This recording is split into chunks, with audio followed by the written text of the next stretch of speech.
रुझान से हरियाणा को लेकर के वो पूरी तरह से पलट चुके हैं। इस वक्त की बड़ी खबर यही है कि हरियाणा में बीजेपी पूरी तरह से जीतती नजर आ रही है। रुझानों की बात हम कर रहे हैं इस वक्त, तो रुझानों में बहुत आगे हो चुकी है। अब बीजेपी को कांग्रेस के मुकाबले 49 पर इस वक्त बीजेपी बढ़त बनाए हुए, तो 35 पर कांग्रेस है। ये एक बड़ा उलटफेर है, इसको लेकर कांग्रेस ने सवाल उठा दिए हैं। कांग्रेस के नेता जयराम रमेश ने यह कहा है कि क्या बीजेपी के दबाव में चुनाव आयोग जो नतीजे हैं उनको धीरे धीरे सामने ला रहा है, स्लो मोशन में, धीमी रफ्तार में सामने ला रहा है। क्या बीजेपी का दबाव है? ये अब सवाल उठ सकते हैं, क्योंकि उम्मीद थी कांग्रेस को, मिठाई बंट रहे थे, लड्डू बंट रहे थे। बिल्कुल, जयराम रमेश ने ट्वीट किया है और सवाल उठाए हैं। लिखा है कि लोकसभा नतीजों की तरह हरियाणा में भी चुनावी रुझानों को जानबूझकर चुनाव आयोग की वेबसाइट पर धीमे धीमे शेयर किया जा रहा है। क्या बीजेपी प्रशासन पर दबाव बनाने की चेष्टा कर रही है? ये सवाल कांग्रेस की ओर से उठाए गए हैं, क्योंकि हाथ बदलेगा हालात ये कहा गया था कांग्रेस की ओर से। हरियाणा में जोर शोर से इस मुद्दे को उठाया गया और कई महत्वपूर्ण मुद्दे थे जिस पर कांग्रेस ने काम किया। हालांकि बीजेपी ये कह रही कि अति उत्साह में कांग्रेस थी, कांग्रेस को लगता था कि एंटी इनकम्बेंसी का जो फैक्टर है वो काम करेगा और कांग्रेस एक दशक के बाद सरकार वापस बना लेगी। लेकिन यहां पर जो तस्वीर है वो सुबह से बिल्कुल उलट नजर आ रही है। सुबह कांग्रेस के जो कार्यकर्ता थे, नेता थे, उनके हाथों में मिठाई के वो डब्बे में देख रही हूं याद आ रहे हैं। लेकिन अब वो जलेबी, खासतौर से बनवाई हुई जलेबी और लड्डू। हाँ, लेकिन अब बीजेपी में ये उत्साह नजर आ रहा है। तस्वीर एकदम से उलट गई है, पलट गई है साफ तौर पे। और अब जो ये सवाल आ रहे हैं, जाहिर है कि कांग्रेस हार की वजहों को तलाशेगी, लेकिन इस पे इल्जाम भी लगाएगी, कहीं ना कहीं फेस सेविंग का फॉर्मूला भी ढूंढा जाएगा। ये तमाम तरह की कवायद हर चुनाव के बाद हम देखते हैं और होती है, और चौंकाने वाले नतीजे जरूर हैं। खास करके अगर हम एग्जिट पोल्स की बात करें, जो नैरेटिव्स बनाए गए उसको देख करके बात करें, तो हरियाणा में जो नतीजे इस वक्त आ रहे हैं सामने रुझानों के जरिए, वो बता रहे हैं कि जो कांग्रेस की उम्मीदें थी उस पर पानी फिरता नजर आ रहा है और बीजेपी बहुमत के आंकड़े को पार करते रुझानों में नजर आ रही है। तो इस पर नवीन जी, हमारे साथ तमाम मेहमान संजय राय भी जुड़ गए हैं, वरिष्ठ पत्रकार हैं संजय जी। तो संजय जी जरा सा आप बताइए, आपका कांग्रेस अब इल्जाम लगाना शुरू कर चुकी है, ईसी पर इल्जाम लगा रही है, जयराम रमेश साहब ने लगाया है। आपकी नजर में ये नतीजे जो आए हैं उनकी क्या वजह हैं? कौन से फैक्टर्स का कैलकुलेशन कांग्रेस का गलत था या बीजेपी के दांव काम आ गए? क्या हुआ हरियाणा में? देखिए, अभी हम कोई भी चीज को अगर हम कहते हैं तो वो जल्दबाजी होगी, क्योंकि अभी छठे और सातवें राउंड का अभी परिणाम आया है। कई जगह 8 राउंड क्लियर हो चुके हैं। लगभग ये जाएंगे 15 से 16 राउंड मिनिमम जाएंगे जो राउंड में निकलेंगे। कुछ शहरी क्षेत्रों में भारतीय जनता पार्टी अभी आगे है, और हो सकता है कि ग्रामीण क्षेत्रों के क्योंकि ये किसान इनके विरोध में थे, कर्मचारी कुछ विरोध में थे, और बहुत सारी चीजें हैं जिसको फैक्टर्स का है। लेकिन जो हमारे रुझान थे सुबह में, उसके बिल्कुल उलट अभी जो परिणाम में आ रहा है, परिणाम भी अभी नहीं कहा जाएगा, अभी तो ये जिसे कहा जाएगा रुझान है, ये कौन आगे है कौन पीछे है। और करीब कोई आधे घंटे के बाद लगभग परिणाम में तब्दील होना शुरू हो जाएंगे, क्योंकि अभी 8 राउंड के मेरे पास जो आंकड़े हैं वो 8 राउंड तक के आ चुके हैं।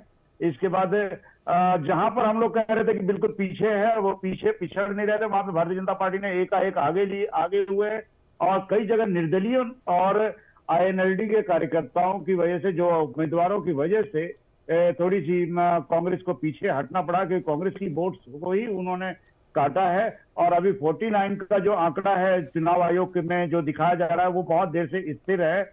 और जयराम रमेश का कहना, और ये बात हम लोग कई चैनलों पर, मैं सुबह से था तो वहां पर भी मैंने इसको कहा कि अभी कांग्रेस इस चीज का भी आरोप लगाएगी, और वो लगाना शुरू कर चुकी है। और अभी आरोप प्रत्यारोप शुरू थोड़ी देर और चलेंगे, और देखते जाइए कि परिणाम आने में कम से कम अभी हमारे पास टाइम हुआ है 12 बजा है जी, 1 बजे तक के, लगभग 1:45 बजे तक में, यानी 10 से 12 सीटों का जो फासला इस वक्त चल रहा है, आप कह रहे हैं कि थोड़ा और इंतजार करेंगे तो और तब्दीली होगी इन आंकड़ों में। फिलहाल ये तस्वीरें दिखा रहे हैं हम दर्शकों को, इस तरह से जम्मू कश्मीर में यहाँ सेलिब्रेशन शुरू हो चुका है, आतिशबाजी बीजेपी के ऑफिस के बाहर की ये तस्वीर है। तो जम्मू में भी बीजेपी सेलिब्रेट करते हुए 29 सीटों पर जम्मू में आगे बीजेपी चल रही है, 50 सीटों पर एनसी कांग्रेस का गठबंधन आगे चल रहा है। तो ये तस्वीर इस वक्त बीजेपी के खेमे में भी सेलिब्रेशन की दिखाई दे रही है आपको। ये बीजेपी के लिहाज से यहाँ पर अच्छा प्रदर्शन है। 29 सीटों पर अगर जम्मू में आपको नवीन उपाध्याय जी जाना है 25 से 29 पर पहुंचे। मेरा मानना है कि देखिए बाय एंड लार्ज अगर जिस तरह का बीजेपी एक्सपेक्ट कर रहा था उससे थोड़ा कम है, इसलिए कि 6 सीट आपने परिसीमन में बढ़ाई थी और लास्ट बार 25 आया था और आपने आर्टिकल 370 को स्क्रैप किया और virtually you had a free run because you had LG और आपको जैसे चाहा आपने करना चाहा। तो जिस तरीके से बीजेपी एक्सपेक्ट करता डोमिनेट करना, अब आपके पास 43 सीट है, 43 सीट्स है जम्मू में। तो मेरा और आपके जो प्राइम फेस है वो रविंद्र है ना, अगर हार रहे हैं। एनसी वर्कर्स का भी सेलिब्रेशन की तस्वीर आ रही थी जो जम्मू कश्मीर से, ये देखिए तस्वीर है। तो जाहिर है कि जो और देखिए हरियाणा के बारे में एक चीज कहना पड़ेगा, ये 49 जो दिखाई दे रहा है उसमें आप 6 और जोड़ लीजिए, वे जितने अदर्स हैं वो सब बीजेपी के हैं।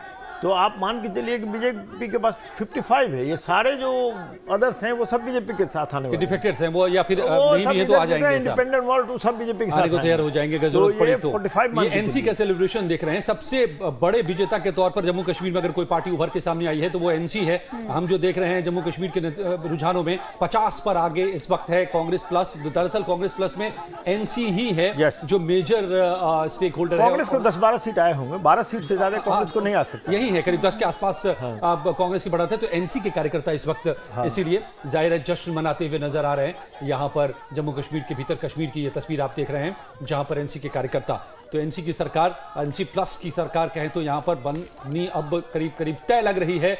और यही हाल हम हरियाणा की करें तो यहाँ पर 49 पर बीजेपी बढ़त बनाए हुए है और 35 सीटों पर इस वक्त कांग्रेस है।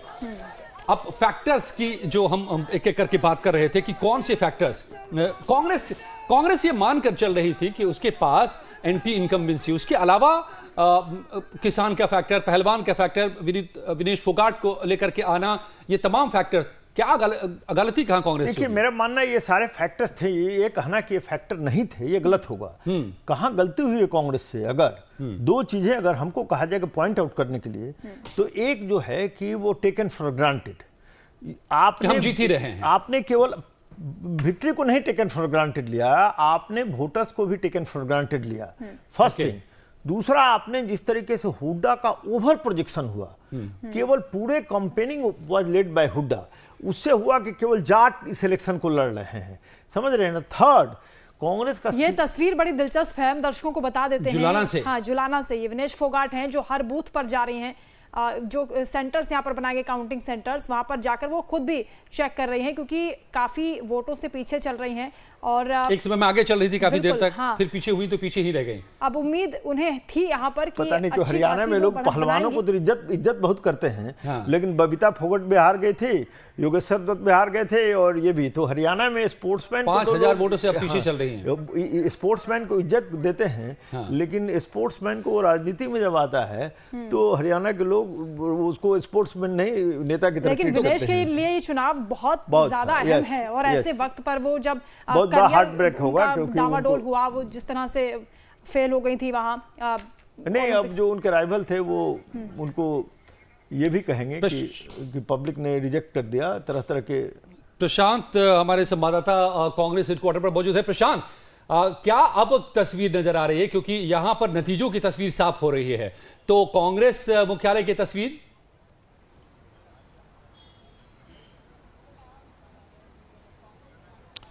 देखिए, चूंकि जैसा कि आप कह रहे थे कि 12 बजे के करीब जो है वो बहुत सारी चीज़ें जो क्लियर होनी है वो होनी शुरू हो जाएंगी। अब तक 8 से 9 राउंड के जो काउंटिंग है वो हो चुके हैं और विजुअल्स के तौर पे अगर हम दिखाना चाहेंगे तो जो ढोल नगारे आपको सवेरे 8 बजे, 7 बजे, 9 बजे तक, 10 बजे तक बजते हुए दिखाई दे रहे थे, वो अब कहीं न कहीं बंद होते हुए दिखाई दे रहे हैं। और इसके अलावा जो कार्यकर्ता काफ़ी जोश खरोश में लड्डू और इमरती और जलेबियाँ बांट रहे थे, वो कहीं न कहीं आपको इस समय जो बहुत ही शांत स्वभाव से खड़े हुए अगल बगल दिखाई दे रहे होंगे। तो ये नज़ारा बताने के लिए काफ़ी है कि जो मानसिक रूप से, मनोवैज्ञानिक रूप से कांग्रेसी जो हैं वो कहीं न कहीं हताश हुए हैं और कुछ लोग जो हैं उनसे हम बातचीत भी करते हैं जो यहाँ पे सवेरे से देखे जा रहे थे कि काफ़ी वो खुश थे। आपसे बात करूँगा, सवेरे आप लोग बहुत खुश थे, इस समय जो खुशी है वो चेहरे पर नहीं दिख रही है, वजह? अभी तो समय है, अभी विनिंग कैंडिडेट की तो घोषणा नहीं हुई है। ये है कि भाई आप लोगों के माध्यम से, मीडिया के माध्यम से ये चल रहा है कि भाई इतनी सीटों पर भाजपा आगे चल रही है, इतनी सीटों पर कांग्रेस आगे चल रही है। तो जहाँ तक नतीजों का सवाल है, अभी क्लियर रूप से नहीं कहा जा सकता कि भारतीय जनता पार्टी सरकार बना रही है। अब जब वो जलेबियाँ और लड्डू है नहीं अभी। यार लड्डू तो देखो ऐसा है, जो जिसको खुशी होती है, कांग्रेसी कार्यकर्ता है, दिल से जो लोग जुड़े हुए हैं, खुशी का इजहार करने के लिए आदमी जलेबी लड्डू कुछ भी। आप लोग चेहरे से बहुत खुश नहीं है इस समय आप? नहीं सर, जैसे देखा जा रहा है, आप मीडिया के चैनल के माध्यम से आपको ये कहना चाहूँगा मैं कि वैसे फिलहाल तो खुश हैं। मतलब कि अभी आंकड़े आने बाकी हैं।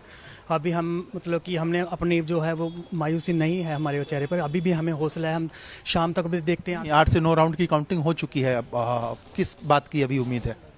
सर देखिए, उम्मीद का दामन कभी नहीं छोड़ना चाहिए। देखिए जैसे आप कहना चाह रहे हैं कि अभी ये काउंटिंग हो चुकी है, लेकिन हमें फिर भी उम्मीद है कि भाजपा जा रही है और कांग्रेस आ रही है। सर चलिए, उम्मीदें भले ही जताई जा रही हों, लेकिन अजय जी आप देखेंगे अगर चारों तरफ तो जो नज़ारे हम आपको सवेरे से दिखा रहे थे कि लोगों का उत्साह, लोगों का हुजूम यहाँ पे उमड़ना और लोगों की बड़ी तादाद, वो तादाद आधी से आधी रह चुकी है। वो ढोल नगाड़े शायद शांत हो चुके हैं और जो लोगों के चेहरे के पे जो खुशियाँ दिखाई दे रही थी, जो उनके चेहरे का